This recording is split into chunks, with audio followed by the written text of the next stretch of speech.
votre destin, Marie-Thérèse Garcin, dans les prochaines minutes, c'est justement de nous raconter des destins extraordinaires de la région. J'ai l'impression qu'aujourd'hui, on va partir à Athènes.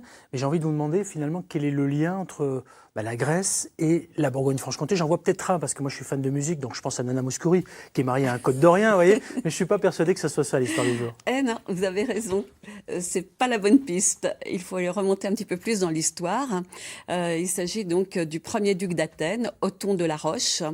Othon de la Roche, en fait, il faut remonter à l'époque des croisades. Vous savez, le but des croisés, les chrétiens, c'est de reprendre la Terre Sainte qui était tombée aux mains des Sarrasins. Donc, autrement dit, les Arabes. Oui. Et Othon de la Roche donc, est né au château de Rigné, dans le Doubs. Et il épousera aussi la comtesse de Ré, Isabelle de Ré, qui est sa cousine, donc il deviendra seigneur de Ré. Et il est issu d'une famille de seigneurs catholiques qui, le but, eux, c'est de reprendre cette Terre Sainte. Alors, lors de la 4e croisade, Othon de la Roche va partir pour Constantinople, qui a été reprise par les croisés en 1204. Et Othon de la Roche, eh bien, il a fait preuve d'une telle bravoure, d'un tel esprit guerrier, qu'on va lui offrir la seigneurie, le duché d'Athènes et de Thèbes. Et voilà comment Othon de la Roche deviendra le premier duc d'Athènes en 1205. Mais alors là, on est toujours loin de la Bourgogne-Franche-Comté. Quelles sont les traces qu'a laissé ce garçon finalement, que moi je ne connaissais pas? Je ne sais pas, Karine et vous, Jean-Marc, mais franchement, j'apprends. Je n'ai jamais entendu parler. J'apprends une personnalité. Jamais. Mais c'est bien comme ça, on en apprend tous les jours. Oui. Et moi, j'adore parce que franchement, c'est un garçon à qui on doit beaucoup de choses et on va comprendre pourquoi tout de suite. Oui. Alors, donc, si vous allez en Grèce, vous êtes un peu en Bourgogne-Franche-Comté. Ah, et d'ailleurs, donc, pourquoi oui, parce que donc Othon de la Roche, premier duc d'Athènes en 1205, Ouais. 6 générations de la Roche vont lui succéder. Et puis, n'oubliez pas qu'à cette époque, les ducs de Bourgogne sont aussi rois de Thessalonique. D'accord, j'ai compris. Voilà. Ok. Donc, une grande partie de la Grèce actuelle, on est vraiment présent. C'est un peu notre histoire. Alors, en ce qui concerne sur les pas d'Othon de la Roche dans notre région, vous pouvez vous rendre, par exemple, au château de Rigné, mais aussi au château de Ré-sur-Saône, puisqu'il avait épousé la comtesse de Ré. C'est celui qu'on voit. Voilà, c'est très beau château, un des plus beaux châteaux majestueux de la Bourgogne-Franche-Comté. Alors, la dernière comtesse de Ré, qui était Diane de Salverte, est décédée en 2015 et elle a légué, c'était la 33e génération, donc descendante d'Othon de la Roche, elle a cédé, donc elle a légué ce château de Ré au département de la Haute-Saône. Une petite parenthèse, parce que c'est un château, on ne le voit pas bien sur ces photos-là, mais qui a un parc exceptionnel. Oui, alors il y a des essences rares, des arbres exotiques. Ce château, il faut absolument aller le visiter. Alors, c'est en fin de saison, il ferme le 20 octobre. Il se visite encore l'après-midi du samedi et du dimanche jusqu'au 20 octobre. Faut y aller. Mais la saison prochaine, vous pouvez préparer déjà votre programme.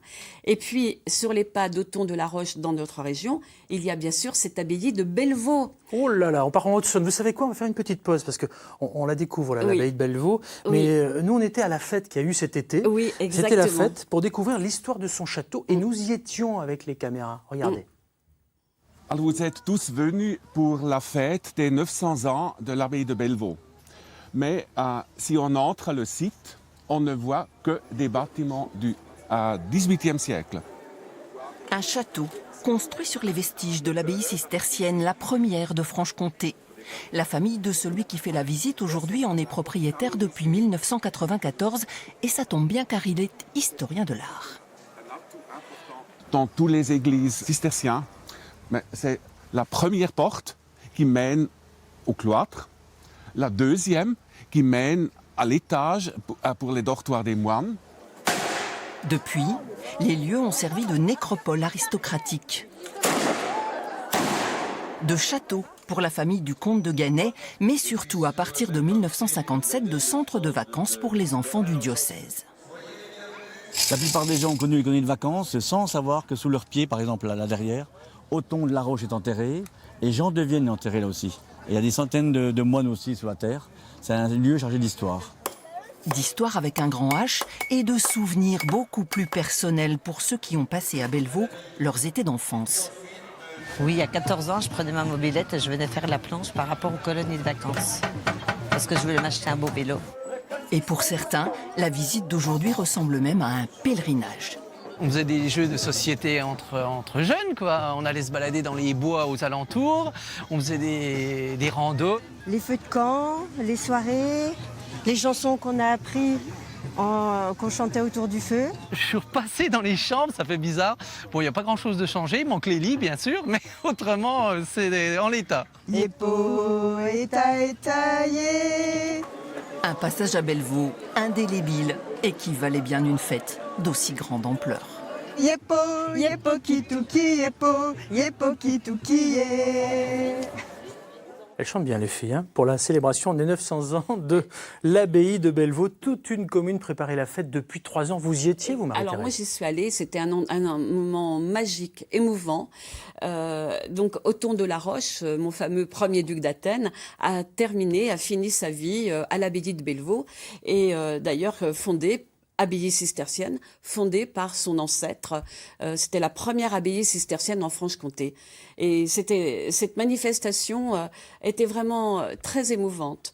Et aujourd'hui, l'abbaye de Bellevaux donc, est classée monument historique et elle appartient à une famille suisse, la famille Ackermann, qui la restaure depuis 1994. Mais un passage incontournable. Alors ça ne se visite pas. Elle se visite que sur rendez-vous pour les groupes. Mais c'est un moment magique et émouvant garanti. Garanti, voilà, parce que c'est un lieu vraiment chargé d'histoire. Et selon vous, pourquoi est-elle classée pour son côté pittoresque? Parce que oui, monument historique, on comprend, alors, mais pourquoi pittoresque? Pittoresque parce que, comme toutes les abbayes cisterciennes se trouvent dans des endroits, dans des forêts, avec un peu d'eau à proximité. Bon, il y a toute une philosophie autour de l'architecture cistercienne aussi. Mais il y a un tel passé historique, il y a encore des endroits, des morceaux d'histoire, des morceaux d'architecture. Donc c'est pour ça on ne peut pas ne pas l'inscrire au monument historique. C'est impossible. 900 ans. Elle vient de fêter ses 900 ans.